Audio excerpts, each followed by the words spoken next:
Good morning, students. Today our topic is GST returns. That is Module 5, Chapter 5. That is GST return. According to GST law, every registered person has to file returns in a prescribed manner and within permitted time limit. Every return under GST should be filed through online portal of Goods and Service Tax Network, that is GSTN. So G S T law പ്രകാരം അല്ലെങ്കിൽ G S T നിയമപ്രകാരം എല്ലാ registered പേഴ്സണും returns ഒരു prescribed മാനറിലും അതുപോലെ prescribed ലിമിറ്റിലും permitted ലിമിറ്റിലും സബ്മിറ്റ് ചെയ്യണം. അപ്പോൾ എന്താണ് ഈ returns? Returns means return is a document containing details of income which a taxpayer is required to file with the tax administrative authorities. This is used by the tax authorities to calculate the tax liability. So return എന്ന് പറയുന്നത് ഒരു document of income, tax പെയറിൻ്റെ document of income ആണ്. അതിൽ tax administrative അതോറിറ്റിയുമായിട്ട് അദ്ദേഹം ആ document submit ചെയ്യണം. എന്ന് പറഞ്ഞാൽ അദ്ദേഹം നടത്തിയിട്ടുള്ള എല്ലാ ട്രാൻസാക്ഷൻസിൻ്റെയും ഡീറ്റെയിൽസ്, അതിൻ്റെ സോഴ്സ് ഡോക്യുമെൻറ്റ്സ്, അതിൻ്റെ പ്രൂഫ്, വിച്ച് മീൻസ് പ്രൂഫ്. ഒരു ട്രാൻസാക്ഷൻ നടത്തിയാൽ അതിൻ്റെ പ്രൂഫ് എന്ന് പറയുന്നത് അതിൻ്റെ ബില്ലുകൾ, അതിൻ്റെ ഇൻവോയ്സസ്, അതിൻ്റെ വൗച്ചേഴ്സ്.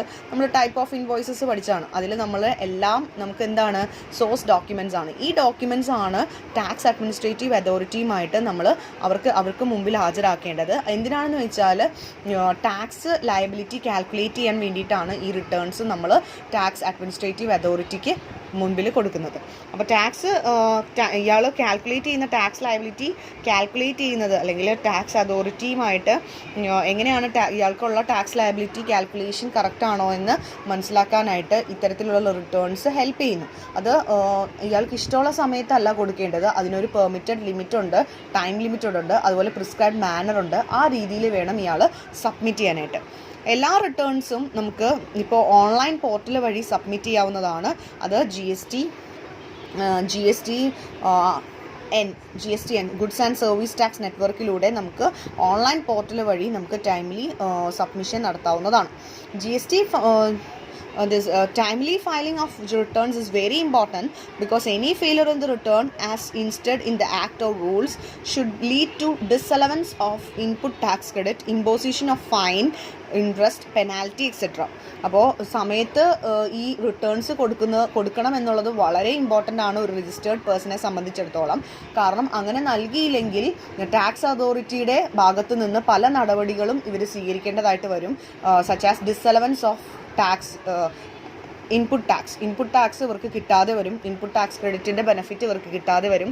അതുപോലെ ഫൈന് ലേറ്റായിട്ട് അടക്കുകയാണെങ്കിൽ ഫൈൻ അടക്കേണ്ടതായിട്ട് വരും, പെനാൽറ്റീസ് അടക്കേണ്ടതായിട്ട് വരും. അങ്ങനെ ഒരുപാട് ബുദ്ധിമുട്ടുകൾ അതിൻ്റെ ഭാഗമായിട്ട് വരും. അപ്പോൾ റിട്ടേൺസ് അടക്കുക എന്നുള്ളത് വളരെ ഇമ്പോർട്ടൻ്റ് ആയിട്ടുള്ള പ്രൈം ആയിട്ടുള്ള ഒരു കാര്യമാണ്. അപ്പോൾ under GST, a registered dealer has to file returns that includes purchases, sales, output GST, that is input tax credit. ഇങ്ങനെയുള്ള പർച്ചേസസ്, പലതരത്തിലുള്ള സപ്ലൈസ് ഉണ്ട്. സപ്ലൈസ് നമ്മൾ പർച്ചേസ്, സെയിൽസിനെ നമ്മൾ സപ്ലൈസ് എന്നാണ് പറയുന്നത്. അപ്പോൾ സപ്ലൈ നടത്തുമ്പോഴുള്ള ഡീറ്റെയിൽസ്, സെയിൽസ് നടത്തുമ്പോൾ ഉള്ളത്, അതുപോലെ outward supplies, inward supplies, input tax credit, ഇങ്ങനെയുള്ള എല്ലാ ഡീറ്റെയിൽസും തന്നെ GST റിട്ടേൺസിൽ അവർ ഫയൽ ചെയ്യേണ്ടതായിട്ടുണ്ട്. Proper filing of the transaction details through the GST return will help the government to monitor the tax matters easily, and at the same time it will help the businessman to avoid unwanted legal steps and procedural complexities. So സമയത്ത് ട്രാൻസാക്ഷൻസിൻ്റെ details കൊടുത്താൽ ഗവൺമെൻറ്റിന് tax liability monitor ചെയ്യാനായിട്ടും അല്ലെങ്കിൽ അയാളുടെ returns കറക്റ്റായിട്ട് tax matters monitor ചെയ്യാനായിട്ട് സാധിക്കുകയും അതുകൊണ്ട് അത് ബിസിനസ്മാനിന് അൺവാണ്ടഡ് ആയിട്ടുള്ള ലീഗൽ സ്റ്റെപ്സ്, ഗവൺമെൻറ്റിൻ്റെ ഭാഗത്തു നിന്ന് അൺവാണ്ടഡ് ആയിട്ടുള്ള നിയമ നടപടികളോ അല്ലെങ്കിൽ മറ്റേതെങ്കിലും പ്രൊസീജിയർ കോംപ്ലക്സിറ്റീസിൽ നിന്നൊക്കെ ഒഴിവാക്കാനായിട്ട് സാധിക്കും കറക്റ്റ് സമയത്തുള്ള returns ഫയലിങ്ങിലൂടെ. In short, we can say that timely filing returns will ensure the smooth flow of goods and services with fundability of input tax credit up to last point of supply. അപ്പോൾ നമുക്ക് ചുരുക്കത്തിൽ ഇങ്ങനെ പറയാൻ സാധിക്കും, കറക്റ്റായിട്ട് നമ്മൾ returns അടച്ചു കഴിഞ്ഞാൽ നമ്മുടെ തന്നെ ബിസിനസ് നല്ല രീതിയിൽ മുന്നോട്ട് പോകാനായിട്ട് സാധിക്കും. അതായത് ഒരു fungibility means mutual exchange mutual exchange ആണ്.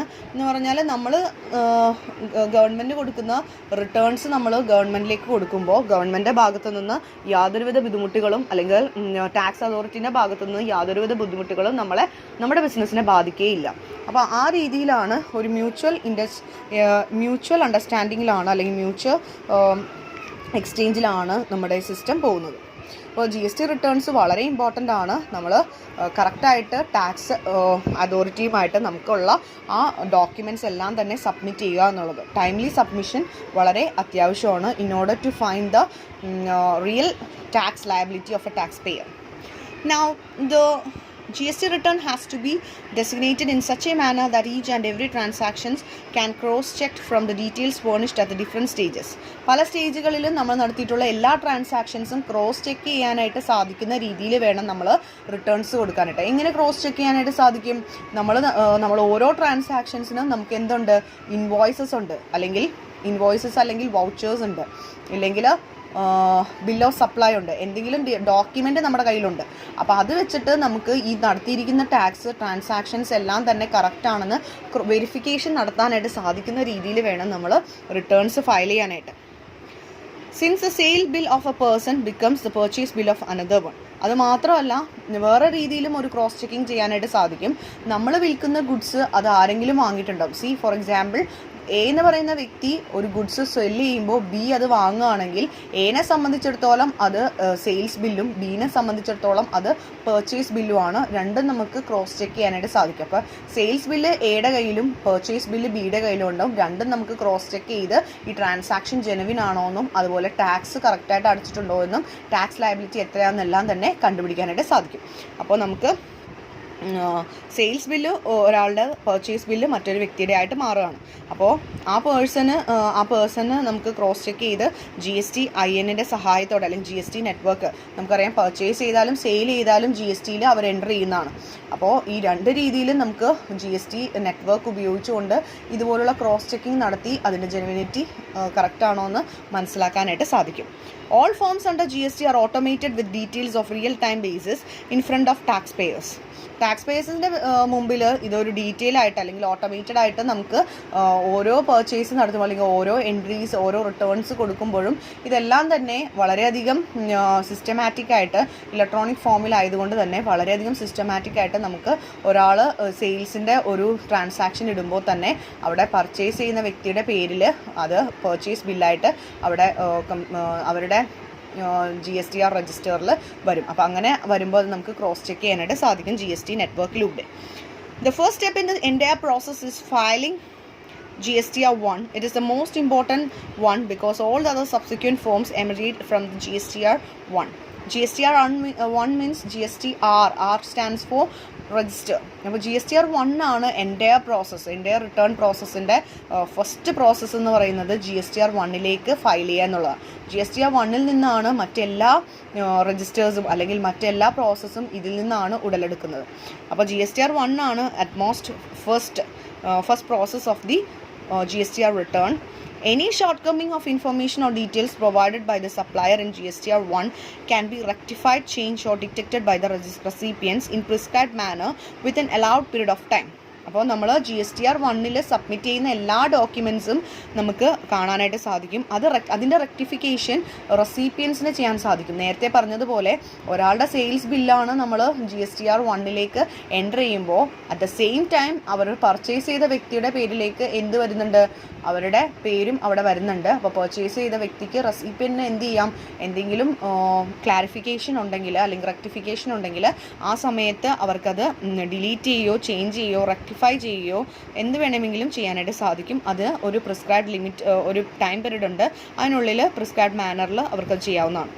It is a streamless process that matches all the information. അപ്പോൾ സത്യം പറഞ്ഞാൽ ഇത് രണ്ടും ടാലി ആവണം അല്ലെങ്കിൽ മാച്ച് ചെയ്ത് പോകണം. പർച്ചേസ് ബില്ലും സെയിൽസ് ബില്ലും മാച്ച് ചെയ്ത് വേണം പോകാനായിട്ട്. എന്നിട്ട് വേണം നമുക്ക് ഫൈനൽ ക്രെഡിറ്റ് ഇൻപുട്ട് ക്രെഡിറ്റ് ഫിഗേഴ്സും അതുപോലെ ടാക്സ് എത്ര പേ ചെയ്യാനുണ്ട് ആ സപ്ലയർക്കെന്ന് കണ്ടുപിടിക്കാനായിട്ട്. അപ്പോൾ next is GST returns and contents. ഒരു ബ്രീഫ് സമ്മറി ഓഫ് കണ്ടൻസ് ഒരു കണ്ടൻസിൻ്റെ ഒരു സമ്മറിയാണ് നമ്മൾ GST റിട്ടേൺസിൽ സബ്മിറ്റ് ചെയ്യേണ്ടത് ഓരോ രജിസ്റ്റേർഡ് പേഴ്സണും GST റിട്ടേൺസിൻ്റെ ഒരു സമ്മറി ഫോമാണ് ടാക്സ് അതോറിറ്റിയിൽ കാണിക്കേണ്ടത്. അപ്പോൾ ഓരോ ഡീറ്റെയിൽസും അല്ലെങ്കിൽ ഓരോ രജിസ്റ്റേഴ്സും എന്തൊക്കെയാണ് ഈ GST റിട്ടേൺസിൽ അവർ ഹാജരാക്കേണ്ടത്, അതോറിറ്റിയുടെ മുമ്പിൽ എന്തൊക്കെയാണ് അവർ ഹാജരാക്കേണ്ടത് എന്നുള്ളതാണ്. അതിൽ ആദ്യത്തെയാണ് GSTR1. ഈ ഫസ്റ്റ് രജിസ്റ്ററാണ് GSTR1. അപ്പോൾ GST റിട്ടേൺസിൻ്റെ ഫസ്റ്റ് കണ്ടൻസിൽ വരുന്നതാണ് GSTR1. GSTR1-ലുള്ളത് a supplier records the details of his outward supplies of goods and services or both in GSTR1. അപ്പം ഒരു സപ്ലയർ അദ്ദേഹത്തിൻ്റെ ഔട്ട്പുട്ട് സപ്ലൈസ് എന്ന് പറഞ്ഞാൽ എന്താണ്? സെയിൽസ് ആണ്. അദ്ദേഹം നടത്തിയിട്ടുള്ള സെയിൽസുകൾ, അയാളുടെ ബിസിനസ്സിൽ നിന്ന് പോയിട്ടുള്ള എല്ലാ ബിസിനസ്സിൻ്റെ പുറത്തേക്ക് പോകുന്നതിനാണ് നമ്മൾ ഔട്ട്വേർഡ് സപ്ലൈ എന്ന് പറയുന്നത്, വിച്ച് മീൻസ് സെയിൽസ് ആണ്. അപ്പോൾ സെയിൽസ് നടത്തിയിട്ടുള്ള എല്ലാ ഡീറ്റെയിൽസുമാണ് GSTR1-ൽ അദ്ദേഹം എഴുതേണ്ടത് അല്ലെങ്കിൽ അദ്ദേഹം എൻ്റർ ചെയ്യേണ്ടത്. ഇത് it has to be mandatory done by the 10th of his month. അപ്പോൾ ഈ ഡീറ്റെയിൽസ് അദ്ദേഹത്തിൻ്റെ ഔട്ട്പുട്ട് സപ്ലൈയുടെ ഡീറ്റെയിൽസ് ഈ മാസത്തെ ഔട്ട്പുട്ട് സപ്ലൈസ് അടുത്ത മാസം 10ാം തീയതിക്ക് മുമ്പ് അല്ലെങ്കിൽ അടുത്ത മാസം 10th ഡേക്ക് മുമ്പ് നമ്മൾ എന്ത് ചെയ്യണം? അത് GSTR1-ലേക്ക് ഇലക്ട്രോണിക്കലി ട്രാൻസ്മിറ്റ് ചെയ്തിട്ടുണ്ടാവണം. Then GSTR2A, which the recipient of the supply gets electrically auto-generated from GSTR1 of the supplier. അപ്പോൾ GSTR2A എന്ന് പറയുന്നത് റെസിപ്പിയൻ്റ് ഓഫ് സപ്ലൈ. നേരത്തെ ഞാൻ പറഞ്ഞു GSTR1-ൽ നമ്മൾ ഔട്ട്വേർഡ് സപ്ലൈ ആണ് എൻ്റർ ചെയ്യുന്നത്. ഔട്ട്വേർഡ് സപ്ലൈ മീൻസ് സെയിൽസ് ആണ്. സെയിൽസ് എൻ്റർ ചെയ്യുമ്പോൾ സെയിൽസ് ആർക്കാണോ വിറ്റിട്ടുള്ളത് ആ വ്യക്തിനെ സംബന്ധിച്ചിടത്തോളം അത് പർച്ചേസ് ആണ്. അപ്പോൾ റെസിപ്പിയൻറ്റിലേക്ക് നമ്മൾ GSTR1-ലേക്ക് ഫസ്റ്റ് ഈ സാധനങ്ങൾ എൻ്റർ ചെയ്യുമ്പോൾ, സെയിൽസിൻ്റെ ഡീറ്റെയിൽസ് എൻ്റർ ചെയ്യുമ്പോൾ ഓട്ടോമാറ്റിക്കലി GSTR2A-യിലേക്ക് റെസിപ്പിയൻറ്റിലേക്ക് എന്ത് ചെയ്യുന്നു? റെസിപ്പിയൻറ്റിലേക്കും ആ ഡീറ്റെയിൽസ് പോകുന്നു. അപ്പോൾ GSTR2A എന്ന് പറയുന്നത് റെസിപ്പിയൻസിന് വേണ്ടിയിട്ടുള്ളതാണ്. അപ്പോൾ റെസിപ്പിയൻറ്റ് ആരാണോ ഈ സെയിൽസിൻ്റെ സമയത്ത് ആരാണോ റെസിപ്പിയൻറ്റ്, ആരാണോ ഈ ഗുഡ്സ് വാങ്ങിയിട്ടുള്ളത് ആ വ്യക്തിയിലേക്ക് GSTR1-ൽ നമ്മൾ എൻ്റർ ചെയ്യുമ്പോൾ ഓട്ടോമാറ്റിക്കായിട്ട് അവരുടെ GSTR2A രജിസ്റ്ററിലേക്ക് പോകുന്നതായിരിക്കും. അത് ഓട്ടോമാറ്റിക്കായിട്ട് ഓട്ടോ ജനറേറ്റഡ് പോകുന്നതാണ്. അതുകൊണ്ട് തന്നെ GSTR1 എന്ന് പറയുന്നത് ഫ്യൂച്ചർ ക്രെഡിറ്റ്, അതായത് ഇനി എത്ര ITC means input tax credit ഉണ്ട്. അതുപോലെ തന്നെ മാച്ചിങ് ഓഫ് ക്രെഡിറ്റ് നമുക്ക് മാച്ച് ചെയ്യാനായിട്ട് സാധിക്കും. കാരണം സെയിൽസിൻ്റെയും പർച്ചേസിൻ്റെയും ബില്ല് നമ്മൾ അല്ലെങ്കിൽ ഇതേപോലെ ഓട്ടോ ജനറേറ്റഡ് ആണ്. അപ്പോൾ അതുകൊണ്ട് തന്നെ എത്ര രൂപയാണ് ടാക്സ് എന്നുള്ളത് കറക്റ്റ് കണ്ടുപിടിക്കാനായിട്ട് മാച്ച് ചെയ്ത് കണ്ടുപിടിക്കാൻ സാധിക്കും. അതുപോലെ റീകൺസിലേഷൻ, എന്തെങ്കിലും തെറ്റുകൾ വരികയാണെങ്കിൽ അത് നമുക്ക് റെക്ടിഫൈ ചെയ്യാനായിട്ട് സാധിക്കും. Hence GSTR1 is very important and it has 3 different heads. GSTR1 എന്ന് പറയുന്നത് വളരെ ഇമ്പോർട്ടൻ്റ് ആണ്. അപ്പോൾ GSTR1 എന്താണെന്ന് പറഞ്ഞാൽ ഔട്ട്വേർഡ് സപ്ലൈ ഓഫ് ഗുഡ്സും സർവീസസും നമ്മൾ എൻ്റർ ചെയ്യുന്നതാണ്. ഒരു സപ്ലയറിൻ്റെ അല്ലെങ്കിൽ ഒരു ടാക്സ് പേയറിൻ്റെ ഔട്ട്വേർഡ് ഡീറ്റെയിൽസ്, ഒരു സപ്ലയറിൻ്റെ ഡീറ്റെയിൽസ് ഓഫ് ഔട്ട്വേർഡ് സപ്ലൈസ് ആണ് നമ്മൾ GSTR1-ൽ രജിസ്റ്റർ ചെയ്യേണ്ടത്, വിച്ച് ഈസ് വെരി ഇമ്പോർട്ടൻറ്റ്. അതിൽ 13 ഡിഫറെൻറ്റ് ഹെഡ്സ് ആണ് വരുന്നത്. അതിൽ first one is GSTIN of tax person. അപ്പോൾ ടാക്സ് പേഴ്സൻ്റെ GST നമ്പറാണ്, ഐഡൻറ്റിഫിക്കേഷൻ നമ്പറാണ് ഫസ്റ്റ് വരുന്നത്.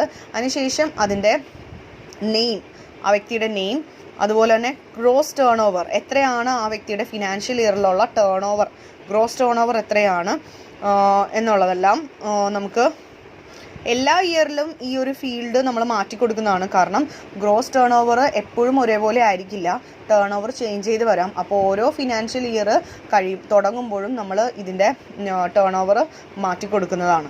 അപ്പോൾ അത് ഓട്ടോ പോപ്പുലേറ്റഡ് റിസൾട്ട് എന്ന് പറഞ്ഞിട്ടുണ്ടെങ്കിൽ നമ്മൾ ഓൾറെഡി ഇതൊക്കെ എൻ്റർ ചെയ്തതാണ്. GSTIN-ഉം നെയിം ഓഫ് ദി പേഴ്സണും GSTIN-ഉം ഒരിക്കലും മാറുന്നില്ല. കുറേ ട്രാൻസാക്ഷൻസ് നടന്നാലും അല്ലെങ്കിൽ എല്ലാ ഫിനാൻഷ്യൽ ഇയറിലും സെയിം തന്നെയാണ്. പക്ഷേ ഈ പറയുന്ന ഗ്രോസ് ടേൺ ഓവർ ആണ് നമ്മൾ ചേഞ്ച് ചെയ്യുന്നത്. Then taxable output supplies. Next is fourth one is the period four which the return is been file.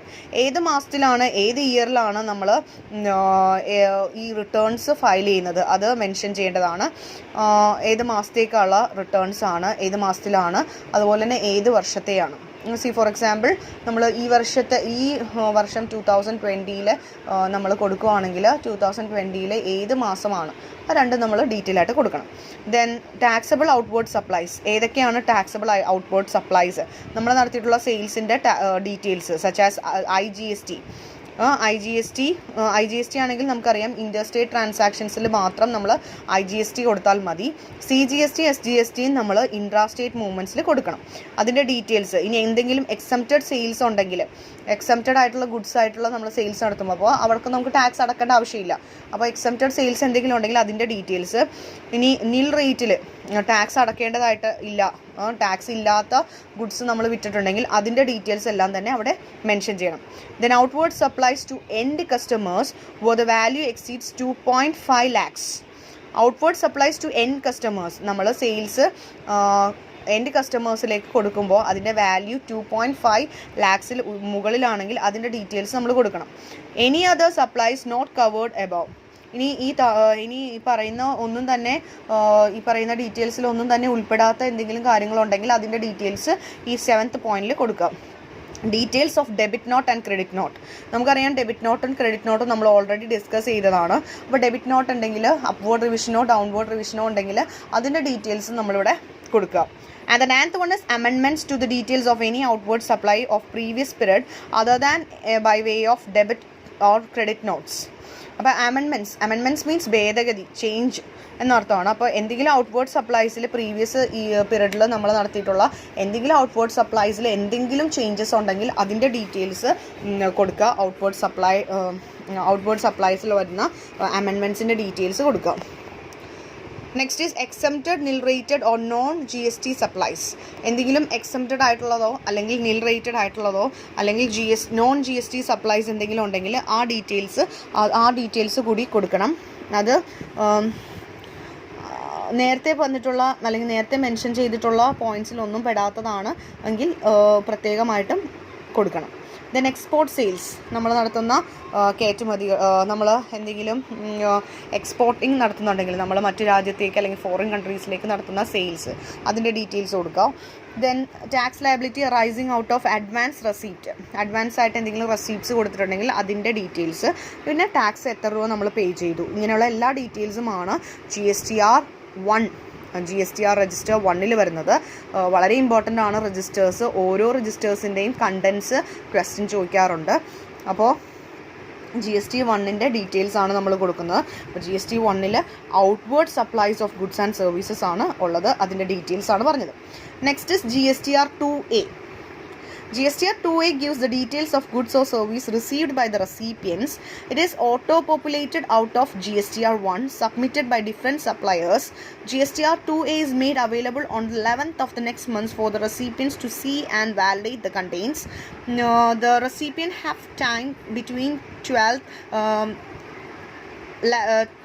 11th to 15th of next month to change any information, delete, add or basis of their books of accounts.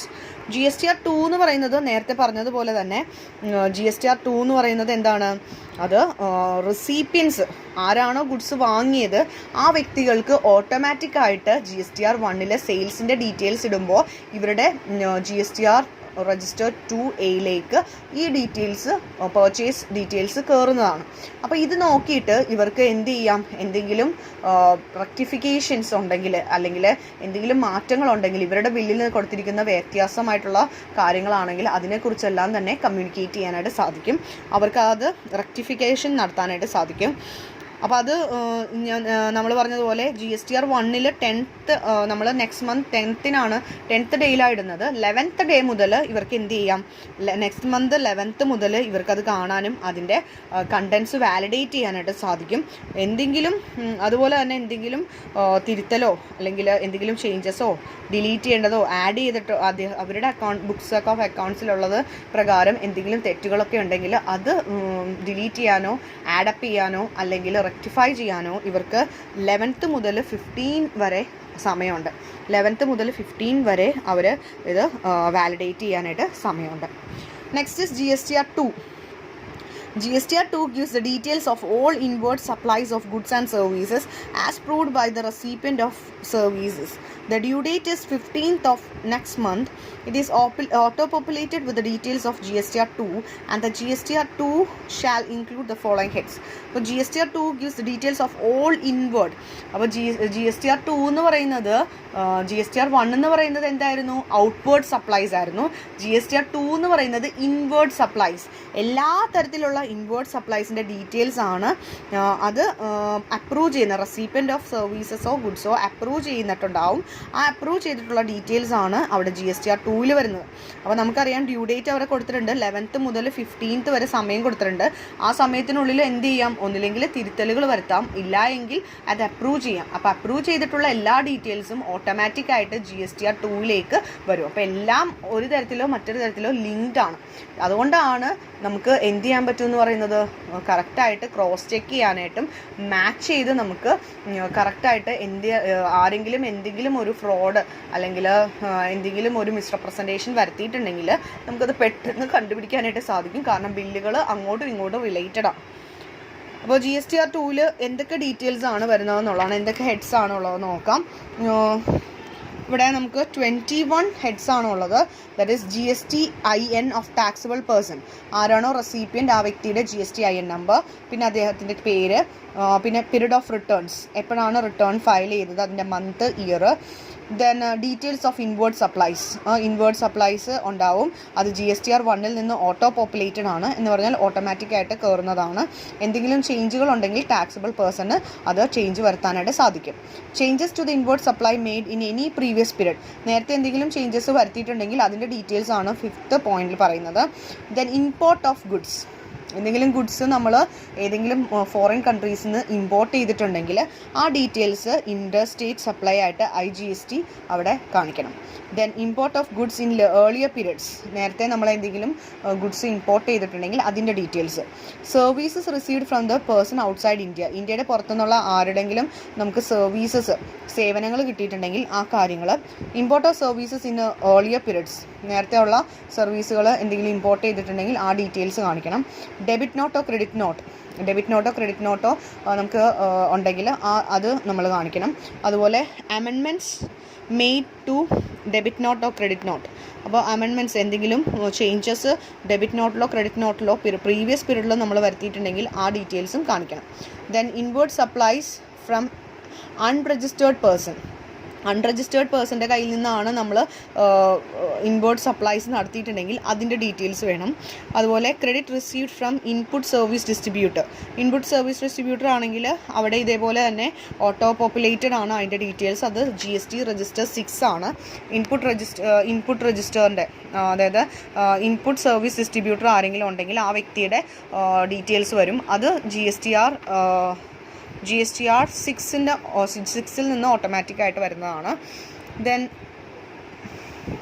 Tax deducted at source credit from specified person. അവിടെയും ഇതേപോലെ തന്നെ tax deduction എന്തെങ്കിലും ഉണ്ടെങ്കിൽ ആ പേഴ്സൻ്റെ details വരും. അതും automatically വരുന്നതാണ്. GSTR 7ൽ നിന്ന് ഓട്ടോമാറ്റിക്കായിട്ട് ഇവരുടെ GSTR2 വരുന്നതാണ്. അതുപോലെ ടാക്സ് കളക്റ്റഡ് അറ്റ് സോഴ്സ് അത് ഇ-കൊമേഴ്സ് ഓപ്പറേറ്റേഴ്സിൽ നിന്നാണ് വരുന്നത്. അത് GSTR 8ൽ നിന്ന് ഇതേപോലെ ഓട്ടോ പോപ്പുലേറ്റഡ് ആണ്, ഓട്ടോമാറ്റിക്കലി വരുന്നതാണ്. Then input tax credit remaining to be taken against invoice. Input tax എന്തെങ്കിലും ഉണ്ടെങ്കിൽ അത് ഇൻവോയ്സിനെതിരായിട്ട് ഇവരെടുത്തിട്ടുണ്ടെങ്കിൽ ആ പാർഷ്യലായിട്ട് എടുത്തിട്ടുള്ള ഇൻവോയ്സസ് എത്രയാണെന്നുള്ളതിൻ്റെ അതിൻ്റെ റിമൈനിങ് ഡീറ്റെയിൽസ് ഇതെല്ലാം തന്നെ കൊടുക്കേണ്ടതാണ്. പിന്നെ reverse charge liability. Reverse charge liability അല്ലെങ്കിൽ RCM എന്തെങ്കിലും ഉണ്ടെങ്കിൽ ആ കാര്യങ്ങൾ ആ ഡീറ്റെയിൽസ് ആണ് 17th പോയിന്റിൽ വരുന്നത്. Then 18th point is amendment to such reverse charge liability. എന്തെങ്കിലും അമെൻമെൻറ്റ്സ് ചേഞ്ചസ് ഉണ്ടെങ്കിൽ ആ കാര്യങ്ങൾ വരുന്നു. ഇനി ടാക്സ് പേ ചെയ്തിട്ടുണ്ടെങ്കിൽ ഇതിൻ്റെ ബേസിസിൽ എത്ര ടാക്സ് ആണ് പേ ചെയ്തിട്ടുള്ളത് അതിൻ്റെ details. Then input tax credit reversals. There is a drop down containing reasons for reversal shall be available. എന്തുകൊണ്ടാണ് ഇൻപുട്ട് ടാക്സ് റിവേഴ്സൽസ് വന്നത് എന്നുള്ളതിൻ്റെ ഡീറ്റെയിൽസ് കൂടി അതിൻ്റെ ഒപ്പം നമ്മൾ കൊടുക്കണം. Last one is amendment to such input tax credit reversals. എന്തുകൊണ്ടാണ് input tax credit reversal അല്ലെങ്കിൽ നമുക്ക് എടുക്കാൻ പറ്റാതെ മറ്റൊരു വ്യക്തിയിലേക്ക് നമ്മൾ കൊടുത്തത് അല്ലെങ്കിൽ അതെന്ത് സംഭവിച്ചു, ആ റിവേഴ്സ് ചാർജ് എടുക്കാനുള്ള കാരണം എന്താണെന്നുള്ളതും കൂടി അതിൻ്റെ ഡീറ്റെയിൽസും മറ്റ് കാര്യങ്ങളുമാണ് ഇതിൽ വരുന്നത്. അപ്പോൾ ഈ 21 ഹെഡ്സിലാണ് GSTR 2 വരുന്നത്. ഇപ്പോൾ GSTR 1 is outward supply and GSTR 2 is inward supply of goods and services.